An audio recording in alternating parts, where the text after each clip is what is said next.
What's up, everybody, and happy Canada Day. Thought I'd talk a little bit about pulling multiple classes in a tournament, pulling a tournament after a super match, after pulling, and practice pulling in general. The wins and losses, and what do they mean, and are there impacts? So, first off, I'll say that I've made all the mistakes. I've pulled a super match, entered the tournament afterwards, and entered multiple classes, and then engaged in after pulling afterwards. Typically, it's not good. Not good. It can be fun, and having fun is the main thing that we're after, right? So that's cool. The more you do, the more you have fun. But there's things you have to be aware of. I'll say first, regarding a super match. When you go into a super match, you're going full out. Okay, it's the same as entering a tournament, but those early rounds, those setups, those 100% efforts, they absolutely take something out of you. Absolutely. And it can be more than that. Even if you set up tight, the person's lesser, and you destroy them, there's still a cost there. But if they slow you down in any way, if they max out any one of your movements, even while smashing, if you get drilled into a hook and you finish with side, that comes at a cost. If you get fully stopped and truly your 100% was not enough, and you'll have to use technique or whatever to finish your opponent, that's a cost. If you have to stay at a level for an extended period of time, if you get burned out and beaten, if you potentially receive an injury that you might not even be aware of. All these things are possibilities. And then you will enter the event with a damaged arm, a fatigued arm, an arm that's not crisp, an arm that does not have the same takeoff speed as a fresh arm. And there is a certain amount of tightness in a fresh arm that is worth so much on the arm wrestling table. That's why, if you do that, if you enter the tournament after a super match, you will have lower results, especially based off the degree of which any of those things happened in the match. Entering two classes, same thing. You may take losses to people that you will have never taken losses to. I remember the Mike Gould Classic.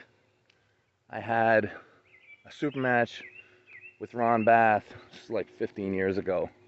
First time I arm wrestled him. Ridiculous match. Total threshold. Failure on both ends. Completely maxed out. Entered two classes afterwards, and I don't even think I placed. I lost to people that day I would never lose to. I really don't think I even placed in my own division. Maybe I got third or something. I don't know. It wasn't good. Anyways, you see the sharks in the after pull. A lot of guys will go to a tournament, don't enter. Okay? You've done a tournament, you've done a super match, and you're gonna face those fresh arms. It's difficult. It's very difficult. Expect to end up on YouTube. Expect to be in someone's highlight reel. It's okay, so long as you're aware. As long as you're aware that your takeoff speed will be bad, and it won't be like it is if you were fresh for fresh. One of the reasons that I'm talking about this is I'm thinking so much about the Chance Shaw versus Jordan Sill match, which, you know, people are saying that, you know, there's excuses for Jordan, but I've had that. I understand. I had a super match with Ron Bath, just like Jordan did. Jordan won, and then he proceeded to get killed by someone that he may or may not be better than. It's very interesting. The next time they pulled, multiple classes. You know, it's an interesting place to know how much did that damage a person. How much does it take out of you? The biggest reason that you don't want to do this stuff is because of the chance of injury. I mean, it's great to test yourself. It's great to give yourself these challenges.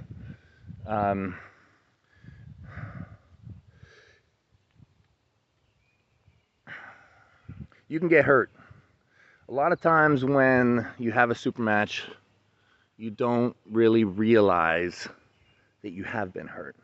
Normally, I'll say that all the rollout, all the shakeout from a high intensity event, whether it be a super match or whether it be a tournament, sometimes you don't know all the things that happen for the next 10 days or so. I've had kind of stuff come out over the course of a week to 10 days after the event where, yeah, I was like, geez, I kind of tweaked that. I wasn't really aware of it at the time. But make no mistake, it happened then.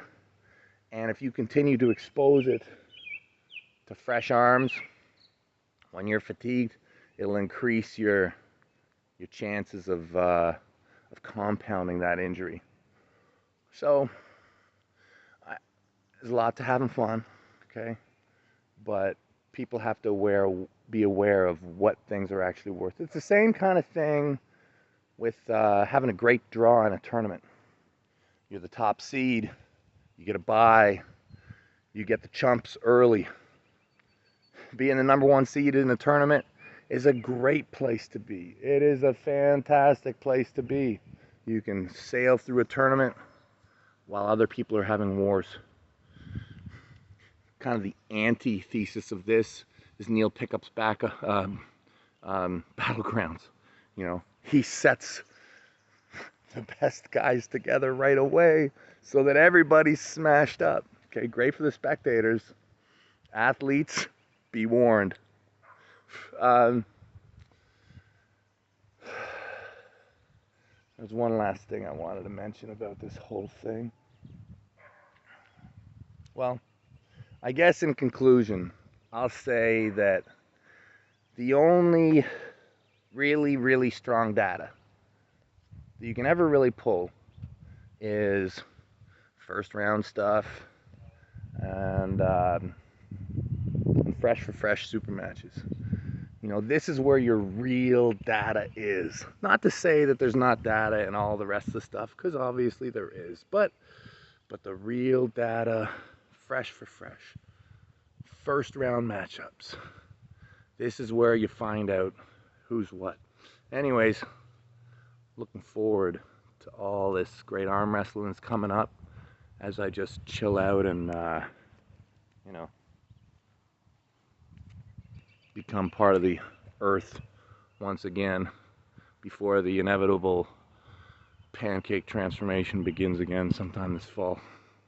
Have a great day, everybody.